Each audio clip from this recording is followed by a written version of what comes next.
नमस्कार, आप देख रहे हैं द न्यूज पोस्ट। मैं हूं पंचम। हाल के कुछ महीनों में झारखंड की उपराजधानी दुमका में अपराध का ग्राफ तेजी से बढ़ा है। जिले के चर्चित पेट्रोल कांड मामले की जांच करने राष्ट्रीय बाल संरक्षण अधिकार आयोग की टीम दुमका पहुंची थी। मामले की जांच के बाद उन्होंने जो मीडिया को बयान दिया था वह काफी चौंकाने वाला था। अध्यक्ष ने साफ कहा था कि नशा के कारण दुमका में अपराध पनप रहा है और टीनएजर्स नशे की गिरफ्त में जा रहे हैं। वो इसके लिए कफ सिरप और नशीली दवाई का उपयोग कर रहे हैं। अध्यक्ष का बयान आने के बाद जिला प्रशासन की तरफ से युवाओं को नशा के चंगुल से दूर रखने के लिए क्या प्रयास हुआ है, देखिए द न्यूज पोस्ट की इस खास रिपोर्ट में। अपराध और नशा के बीच अन्योन्याश्रय संबंध है, यह हम नहीं बल्कि मनोविज्ञान कहता है और दुमका के युवा नशा के गिरफ्त में आकर अपराध की घटना को अंजाम देते हैं। यह कहना है राष्ट्रीय बाल संरक्षण अधिकार आयोग के अध्यक्ष का। दरअसल दुमका में 23 अगस्त को पेट्रोल कांड पार्ट 1 की घटना घटी।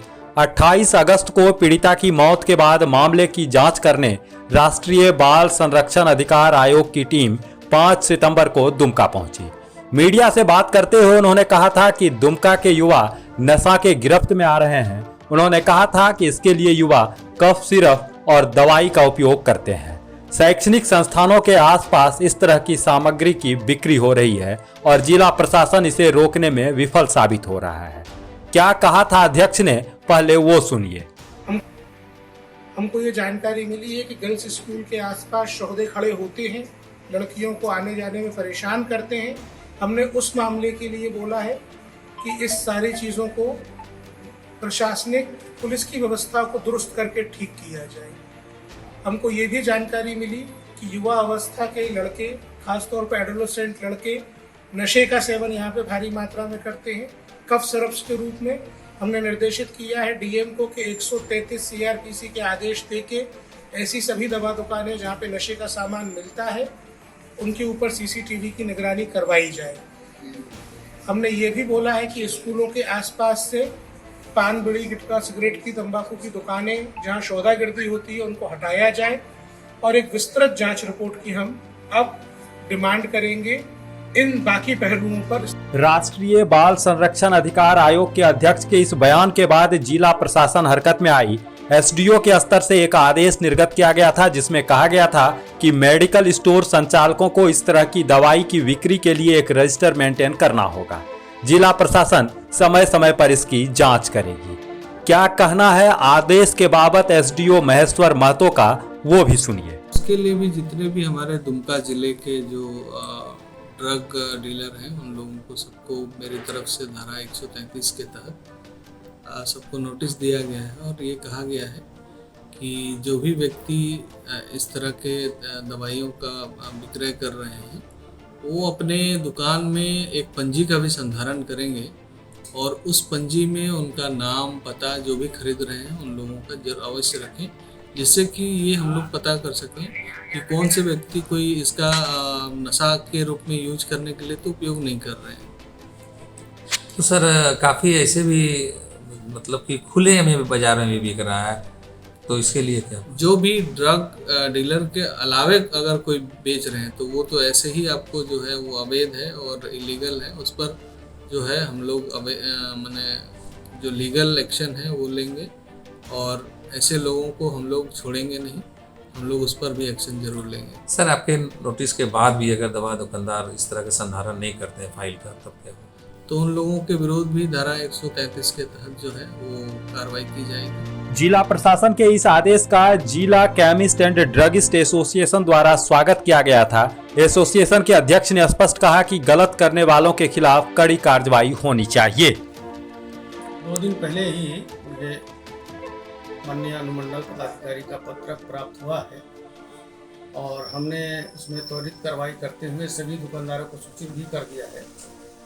लेकिन इसमें संगठन की ओर से मुझे कहना है कि हम लोग पहले से ही जितने निर्देश प्राप्त हुए हैं उस पर काम कर रहे हैं, डिपार्टमेंट भी इस पर काम कर रहा है और उन्होंने कहा है कि सभी का अभिलेख संधारण करने के लिए तो हमारे यहाँ शेड्यूल H1 में जितनी भी दवाइयाँ आती है उन सारी दवाइयों का रिकॉर्ड हर एक दुकानदार अपने अपने यहाँ संधारण करके पहले से ही रख रहा है।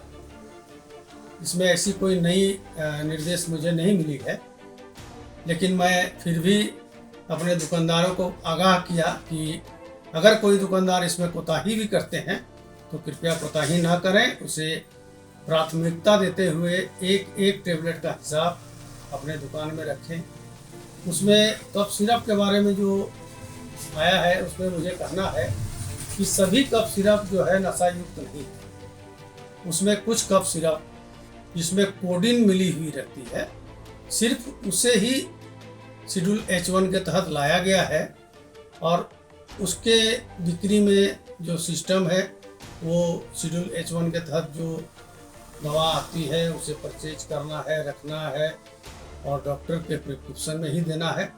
लेकिन हम लोग एहतियातन दुमका जिला के 99.9% दवा दुकानदार कोडिन युक्त दवा अपने दुकान में नहीं रखते हैं और चिकित्सक को भी हम लोग आग्रह करते हैं कि कृपया इसके जगह में और कोई कफ सिरप का आप उपयोग करें। कोडिन से बहुत सारे जो नवयुवक हैं, युवतियां हैं और भी जो समाज के लोग हैं उसका गलत इस्तेमाल करते हैं। उस गलत इस्तेमाल को रोकने के लिए संगठन अपनी पूरी शक्ति लगाए हुए है। ये बताइए कि कितना माल आता है कफ सिरप जिसमें नशा का? कफ सिरप हमारे दवा दुकानों में आता ही नहीं, हम लोगों ने मंगाना बंद कर दिया है। अब चोरी छुपे कोई जो असामाजिक तत्व है वो ला करके इधर उधर बेच करके हमारे ट्रेड को बदनाम कर रहे हैं। ऐसे लोगों को भी हम लोग प्रयास कर रहे हैं, अपनी ओर से भी चिन्हित करने के लिए प्रशासन से भी हम लोग आग्रह करते हैं कि आप चिन्हित करके उस पर सख्त से सख्त कार्रवाई करें। संगठन पूरी तरह से जो है प्रशासन के साथ है और इस काम को रोकने के लिए हम लोगों को जो भी करना होगा हम लोग करेंगे।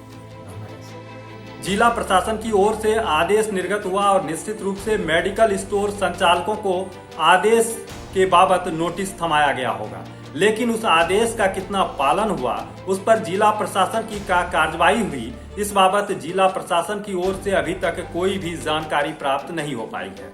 वैसे भी दुमका में अवैध कफ सिरप के कारोबार का इतिहास पुराना रहा है। 2 साल के भीतर दुमका नगर और मुफस्सिल थाना की पुलिस ने अवैध कफ सिरप के 2 बड़े खेप को जब्त किया और कई लोगों को सलाखों के पीछे भी पहुंचाया। इसके बावजूद अगर सिर्फ कागज पर आदेश निर्गत कर जिला प्रशासन हाथ पर हाथ धरे बैठी रहेगी तो जिले के युवा नशे के गिरफ्त में आकर अपराध की दुनिया की ओर अपना कदम बढ़ाते रहेंगे। जरूरत है जिला प्रशासन को अपने दिए आदेश का सख्ती से पालन कराने की। द न्यूज पोस्ट के लिए दुमका से पंचम कुमार झा।